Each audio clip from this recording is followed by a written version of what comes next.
Hey fam, it made truth here. It's been a little while. Happy New Year. Happy forever. Listen, I had decided I was gonna wait till the end of the month before I posted anything. Reason being that I wanted to kind of get into the month, the days, the new vibrations, the things that were going on, and kind of mellow out and meditate on some things. And fact of the matter is, not too much has changed, y'all. As far as our circumstances as a people. The noise has been level has been changed, and our focus has been brought to somebody else who is a complete fool. But that's another story. What I gotta say is, I wanted to share this. This Dr. Barbara Sizemore, and her talk is with regards to black people still don't get it. She brings out a lot of truth, so I hope you like it. Of course, I'll leave the video information in the box, and I'll share all of that. And it's also, this is just for educational purposes. It's just to help us think, help us get our heads turned on right, because we as a people, we've got to learn to support each other. We ain't been doing that. We've been talking about it, but it is manifesting in little ways. But we've got to be vocal in our encouragement of holding each other up and being responsible for each other as a people. You know what I'm saying? So anyway, let me get into this. It's actually an hour and 5 minutes. Y'all know I ain't doing all of that. So we'll listen to maybe about 15 minutes of it. And like I said, the information will be in the comments section or somewhere down there where you can check it out for yourselves. But anyway, hey, be strong, my people, my family. Be strong. Encourage each other. We got so many gifts and talents we ain't even touched yet. We got to do better by ourselves, okay? To each other, we got to do better. Each one teach one. What's happening to our children in public schools. Now, most of the time when I come over here, that's what I talk to you about, because that's really where my life is centered. But it occurred to me that Alton's been in this struggle, and I'm very concerned about how we're progressing in it. So I thought a lot about it, sisters and brothers, and titled what I want to share with you tonight called Black People Still Don't Get It.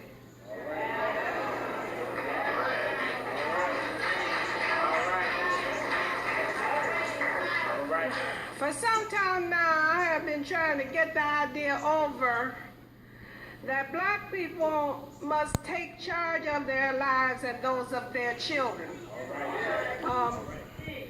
We can't leave this to other people to do, because they're not going to do it.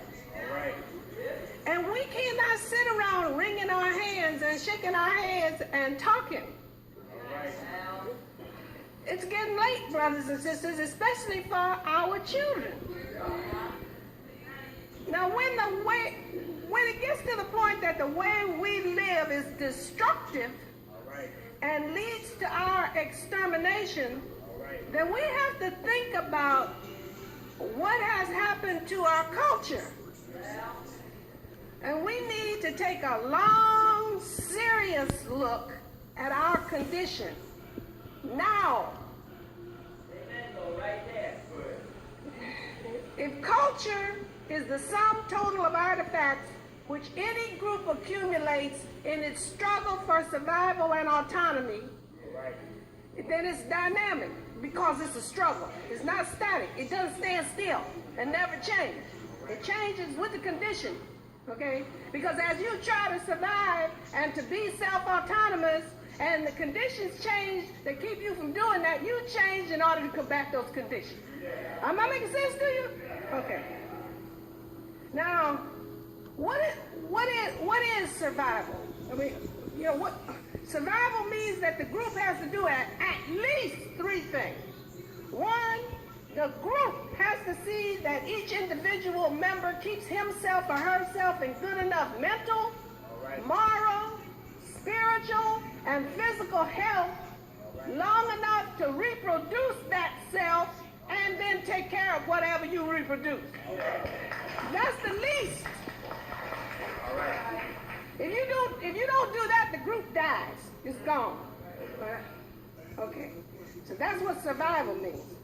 In order to be self-autonomous, it means that the group has to have within its control the means to assure its survival. All right. Can't depend on nobody else to do that. All right. That's not going to happen. That's not the way the world works. Now, what are the chief obstacles to survival? Okay, let's just be real. What are they? One is nature. You got to have within the means of the group some way for the group to survive earthquakes, floods, hurricanes, tornadoes, whatever. Right? So nature is one. Other men and women who might want to take your land, water, means of survival. And yourself. You can't become no cotton-picking drug addict, alcoholic, and kill yourself. Right? Okay. Those are the obstacles. Now, the culture that we pass down from generation to generation is supposed to help the group to survive and to be self-autonomous. The major way that we pass this culture on is through what? Groups.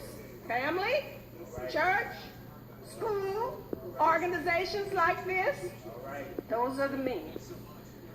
Okay, now, unfortunately for us, we live in a country where the overriding values of the country are against us.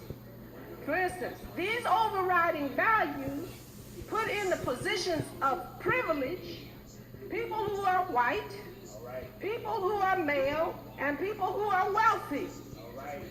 And these three groups dominate the society. So when we talk about teaching our children instrumental values like equality, liberty, fraternity, etc., we are talking about ordering those values under the institutional values of race, gender, and wealth. So that more white people get equality, liberty, and fraternity than black people, more men get equality, liberty, and fraternity than women, and more wealthy people get equality, liberty, and fraternity than poor people. You get it? All right. All right. All right. It doesn't do enough then, ladies and gentlemen, for us to teach our children about the instrumental values, if we don't teach them the impact of the institutional values on the distribution of the latter. Otherwise, our kids don't get the full message and don't know how to behave. Now, when I was a young woman looking for a job in 1947, the newspapers would advertise, "No Negroes need apply." Right? Chicago, Illinois, March 28, 1947, Chicago, Illinois. I did not say Mississippi. North, I was up north. All right? Right. So, what did that say? That said that on March 28, 1947, when I was looking for my first job, affirmative action was for white people. Now, just because we didn't call it that then, ladies and gentlemen, doesn't mean it wasn't. And now that it's our turn to have affirmative action, it's suddenly no turns. No turns. It's always our turn, right? It's always white people's turn for affirmative action. Nobody else gets a turn. So much for taking turns. But isn't that what we teach for 2 weeks in kindergarten? Oh, the teacher tells you, your child has to learn to take a turn. We teach him to take a turn in kindergarten. Take a turn in first grade. Take a turn in second grade. Wait your turn in third grade. Don't fight in fourth grade. Stay in line in fifth grade. When you get to be an adult, you stand and queue up at the cashier. Take your turn. Wait your turn. But nobody take no turns in this country. It's always the white man's turn. It's always always, the rich man's turn is always their turn. All right. So much for taking turns.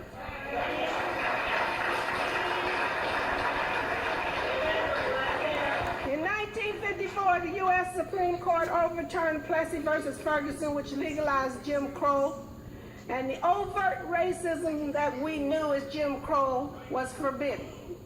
And most Negroes, now calling themselves black, thought the problem was solved. Black folks just didn't get it. We just didn't get it. We thought that the problem was segregation. But segregation was a symbol of the problem. The problem was this institutional value system of race, gender, and wealth. That's the problem. And ladies and gentlemen, it still is. The United States is not a democracy yet. It's trying to be. Trying to be. And I always tell my students when they say, I'm trying to do it, Miss Sizemore, I say, come here. And I say, I'm trying to hit you. I'm trying to hit you. Right? I'm trying to hit you. And then when I finish, I said, did I hit you? And he said, no. I said, so much for trying.